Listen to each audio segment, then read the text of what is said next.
Hello दोस्तों, मैं हूं गौरवी वैष्णव। एक बार फिर से आपका स्वागत करती हूं मेरे चैनल में।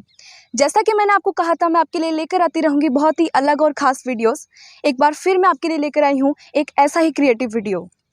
दोस्तों, इस वक्त मैं गोपालपुरा में हूं और मेरे साथ है गोपालपुरा की सरपंच सविता जी राठी, जो कि कांग्रेस की एक लीडर है और बहुत ही अच्छी सोशल वर्कर भी हैं। गोपालपुरा एक ग्राम पंचायत जिसको इन्होंने अपने प्रयासों से, एक अपनी कड़ी मेहनत से, जहां एक आदर्श गांव का खिताब दिलवाया, वहीं तरह तरह की योजनाएं लाकर इस गांव का विकास करवाया है। और सबसे खास बात जो है वो ये है कि इन्होंने इस गांव को अपनी कड़ी मेहनत से हरित ग्राम पंचायत बना दिया है। यहाँ पर इन्होंने गांव वालों के साथ मिलकर हजारों पेड़ लगाकर गांव का नक्शा बदल दिया है। आप मेरे पीछे देख सकते हैं, यहाँ पर काफ़ी हरियाली है और बहुत सारे पेड़ पौधे हैं। ये सब सविता जी की ही मेहनत है और साथ ही इनकी जो गोपालपुरा के लोगों की टीम है, उनकी भी कड़ी मेहनत है। आइए बातचीत की शुरुआत यहीं से करते हैं। सविता जी, बहुत बहुत स्वागत है आपका मेरे चैनल में। धन्यवाद। सविता जी, मैंने देखा यहाँ पर बहुत हरियाली है। रास्ते में आ रहे थे तब काफ़ी पेड़ पौधे दिखाई दिए और बहुत ही बहुत ही हरियाली थी। और सुजानगढ़ से जो गोपालपुरा रास्ते में आते हैं, वहीं से ही काफ़ी बड़े बड़े पेड़ दिखना शुरू हो जाते हैं। सविता जी, हरियाली का ये सफ़र कहाँ से शुरू हुआ?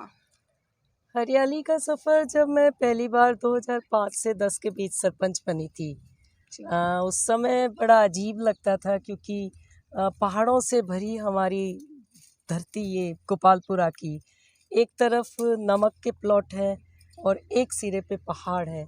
इसके बीच में बड़ा कठिन होता था कि कोई पेड़ हम लगाएं, लगाने को लगा दें लेकिन उसे ज़िंदा रखना और फिर उसे बड़ा करना, क्योंकि धरती से निकल कर जब दो कौपल हरितिमा की निकलती है तो वो ईश्वर का सौंदर्य होता है। हमें इसको पूरी तरह से अपना ये जो गहना है इस प्रकृति का, ये अपनी भूमि को देना था, तो हमने वहाँ से शुरुआत की और सड़क के दोनों तरफ जो पेड़ लगाए, उन पेड़ों के साथ में और भी पूरी गांव के लोगों की मानसिकता को हमने धीरे धीरे कोशिश की कि वो हरियाली की तरफ चलें।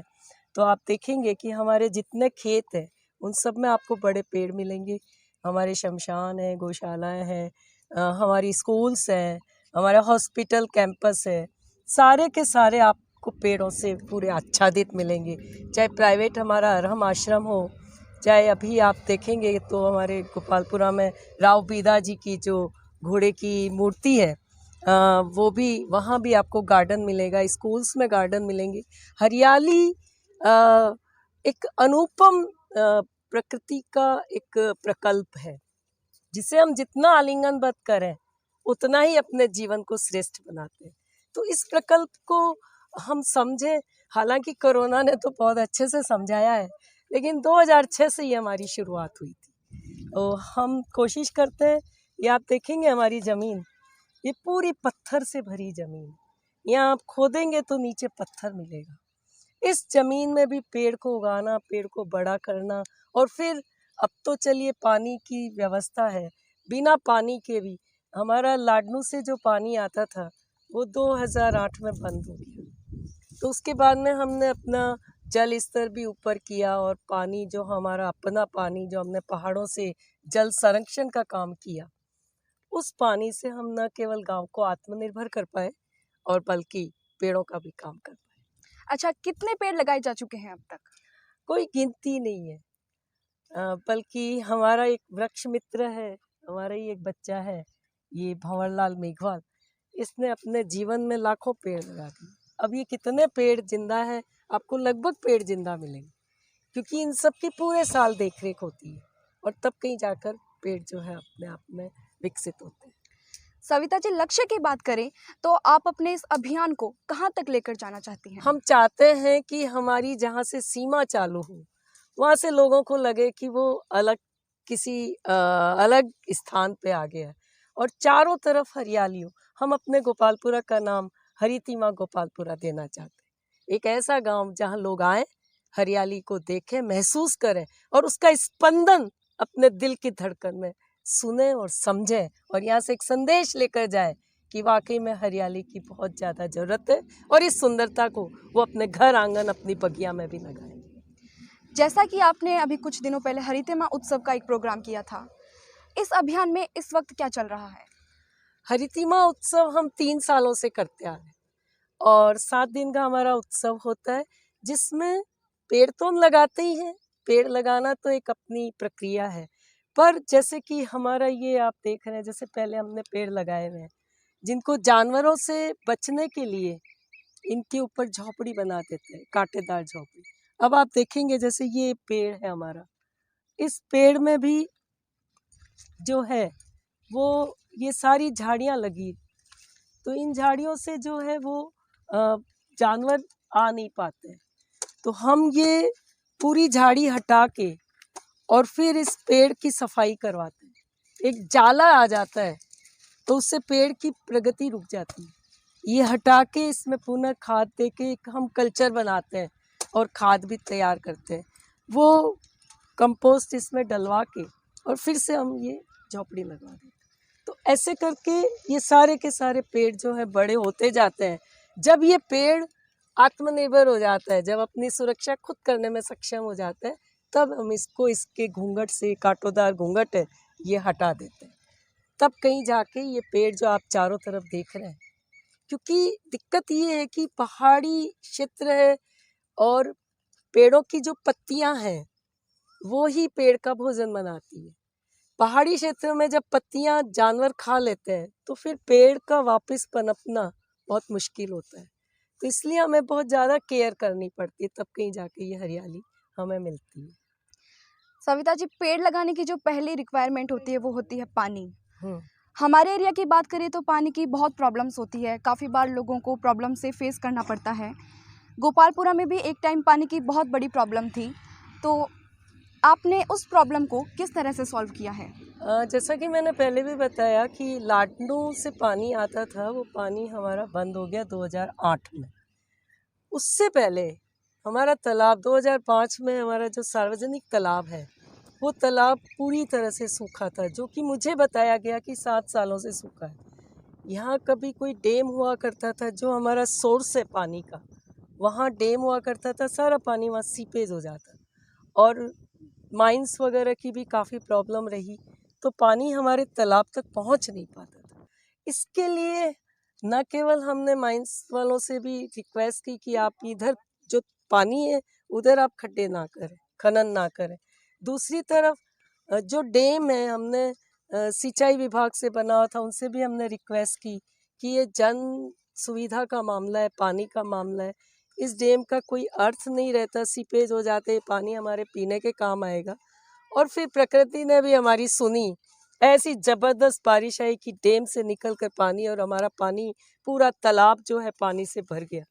जब तालाब पानी से भरा तो कुछ लोगों ने टैंकर से पानी बेचना चालू किया, उसको भी हमने रोका, चारों तरफ बाउंड्री वॉल बनाई, हमने वहाँ गेट लगाए ताकि हमारा पानी बिके नहीं। कोठी लेकर आ सकता है पानी लेना, टैंकर लेकर नहीं आ सकता, उसकी भी लड़ाई लड़ी। और तब कहीं जाकर जो 400-500 फीट गहरा पानी हुआ करता था, आज 10 फीट पे ही हमें पानी मिल जाता है। जो तालाब के सराउंडर्स हमारे कुएं हैं, ट्यूबवेल हैं या हमारी जो हैंडपम्प है, उन सब में पानी मिलेगा। और फिर सबसे अच्छी बात हुई, हमने दानदाताओं से ट्यूबवेल करवाया। 10 साल तक उस ट्यूबवेल से हमारा इतना बड़ा गांव है जिसकी 7 से 8 हज़ार की आबादी है, उसने उसी ट्यूबवेल से पानी पिया। ये हमारा जल संरक्षण के काम के कारण हम पानी के मामले में आत्मनिर्भर हैं। आज भी अगर अपनी योजना का पानी नहीं आता है तो हमें इस बात की चिंता नहीं है कि पानी से हम कैसे लोगों को पिलाएंगे, क्योंकि हमारा ट्यूबवेल अभी भी जिंदा है और पानी हमारा धरती पर जिंदा है। वो पानी कहता है कि आप मुझे निकालो और पानी लोगों तक पहुंचाओ, इसलिए हम इस मामले में आत्मनिर्भर हैं। सविता जी, यहाँ माइनिंग होती है, क्रशर भी लगे हुए हैं, तो इन सब से आपके मिशन में आपके सामने क्या क्या प्रॉब्लम्स आई है? माइनिंग की बहुत बड़ी प्रॉब्लम है। देखिए, माइनिंग और हरियाली का कोई रिश्ता नहीं। हमने हमारी गोचर लैंड 5 साल के लिए वन विभाग को एक तरह से दी उन्हें कि वो वहाँ पर पेड़ लगाएं। 25,000 पेड़ उन्होंने हमारी गोचर भूमि पे जो डूंगर बालाजी के पीछे है वहाँ लगाए, लेकिन माइनिंग के कारण वो सब पेड़ जो है धीरे धीरे ख़त्म हो रहे हैं। माइनिंग की लड़ाई हम 20 सालों से लड़ते आ रहे हैं। न केवल मैं लड़ रही हूँ बल्कि हमारी पंचायत, मेरे से पहले के सरपंच भी इस लड़ाई को लड़ते आ रहे हैं और लगभग 25 से 30 साल से हमारी ग्राम पंचायत माइनिंग के खिलाफ लड़ रही है। फिर भी प्रशासन ने हठ धर्मिता के साथ यहाँ गोचर में जो माइन की लीजेस बना दी, आज उन 7 में से 6 बंद है, 1 चल रही है, जिसकी भी ईसी खत्म हो चुकी है और वो भी बंद होने की कगार पे है। हमारे पूरे गांव में इस बात की खुशी की लहर है कि यहाँ माइनिंग नहीं है। क्रेशर के कारण भी लोगों की जो बीमारियां हैं, क्योंकि आबादी के बीच में क्रेशर है तो काफ़ी बीमारी होती है, तो हम चाहते हैं कि हमारा गांव प्राकृतिक सुंदरता को समेटता हुआ गांव है, जिसकी प्राकृतिक सुंदरता अक्षुण्ण बनी रहे।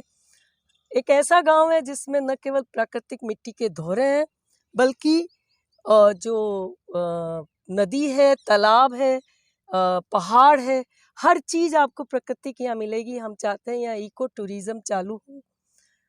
एक बार जब पिछली बार मैं सरपंच थी, नवीन जी कलेक्टर साहब ने यहाँ पर इको टूरिज़्म का सिस्टम चालू किया था। मीरा जी महर्षि प्रिंसिपल सेक्रेटरी थी जो यहाँ आई भी थी, और एक सिस्टम बना था बिदासर पढ़ियारा जो ट्रेन जो वहाँ पर ये ट्रेन आती है टूरिस्ट को लेके, और छापर ताल के साथ में गोपालपुरा को भी इसलिए जोड़ा गया, इसकी स्वच्छता को लेकर, यहाँ के ग्रामीण परिवेश और यहाँ की प्राकृतिक सुंदरता को लेकर। मेरी सरकार से मांग है उस सर्किट को भी पुनः चालू किया जाए, और हम चाहते हैं टूरिज़्म हो ताकि हमारे लोगों को रोज़गार मिल सके। माइनिंग तो केवल 5-7 लोगों के जेब में पैसा जाएगा, लेकिन अगर इको टूरिज़्म चालू होता है तो हमारे सैकड़ों हज़ारों लोगों को रोज़गार मिलेगा और दूसरी पंचायतों को भी इसके लिए प्रेरणा मिलेगी। सविता जी, गोपालपुरा की बात करें तो आपके इस ग्राम पंचायत की, आपके इस गांव की सबसे खास बात क्या है? ये हमारा गांव द्रोणांचल गांव है, आचार्य द्रोण की भूमि, और आचार्य द्रोण ने यहाँ तपस्या की। इस तपस्या और यहीं पे उनका प्रादुर्भाव हुआ, कहते हैं ये उनकी तपस्थली भी रही है। आचार्य द्रोण के गढ़ के जो नींव के पत्थर हैं वो भी आज मिलेंगे, उनके थड़े मतलब शमशान वो भी आज हैं। उनके टाइम के 24 बास होते थे। पूरा एरिया जो है आचार्य द्रोण के उस स्थापत्य में आता था। तो हम तो बहुत सौभाग्यशाली हैं कि आचार्य द्रोण की इस तपस्थली में मेरा संजोग से आना हुआ और इस भूमि के लिए हमें काम करने का मौका मिला। जितनी तपस्या हम कार्य रूपी तपस्या यहाँ कर सकते हैं, उतनी मुझे लगता है कि आचार्य द्रोण को हमारी श्रद्धांजलि होगी। गोपालपुरा गांव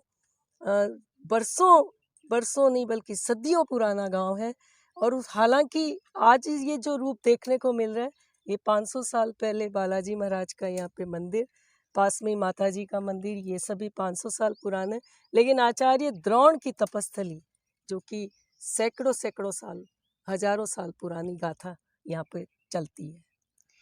सविता जी, आप यहाँ पर क्या क्या खास योजनाएं लाना चाहती हैं?